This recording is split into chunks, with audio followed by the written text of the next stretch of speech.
আবারও অশান্ত ত্রিপুরা। মঙ্গলবার রাতে পরপর 3টি দোকানে আগুন লাগে। মিজোরামের প্রায় 300 মানুষের আশ্রয় ত্রাণ শিবিরে আগুন লেগে যায়। সর্বস্ব হারিয়ে পথে বসেছেন বহু পরিবার। স্থানীয়দের ক্ষোভ, পরিস্থিতি নিয়ন্ত্রণে লাঠিচার্জ করতে হয় পুলিশকে।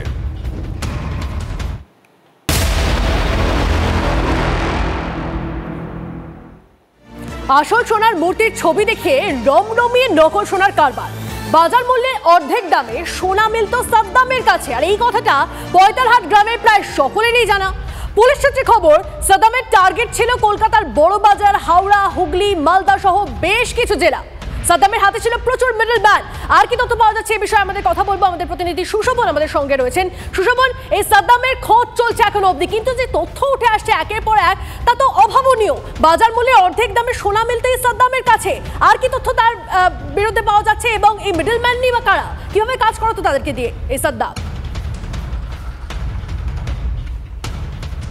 দেখো, সাদ্দাম যে একেবারে তার যে চক্র, সেই চক্র ছিল কিন্তু একেবারে সক্রিয়। তার কারণ, কোনো ব্যক্তি যদি সোনা কিনতে চান, স্বাভাবিকভাবেই যেহেতু সোনার দাম অনেকটাই বেশি, তাই যদি সেই ব্যক্তি বলেন যে তিনি বেআইনি পথে সোনা কিনবেন কিন্তু দাম দিতে হবে অর্ধেক বা কম, তার জন্য কিন্তু সঙ্গে সঙ্গে সাদ্দামের সঙ্গে যোগাযোগ করতে হতো।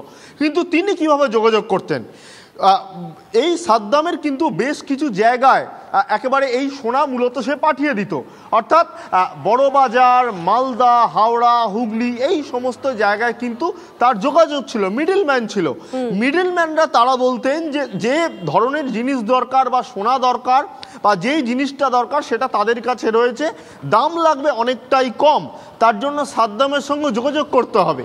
আর সাদ্দামের সঙ্গে যখন যোগাযোগ করা হতো তখন কোনো সময় নকল সোনা দেখানো হতো, কোনো সময় যখন জিনিসটার দাম অনেক বেশি, অর্থাৎ সোনার মূর্তি বা কোনো অ্যান্টিক মূর্তি যখন দেখানো হতো তখন ছবি দেখানো হতো।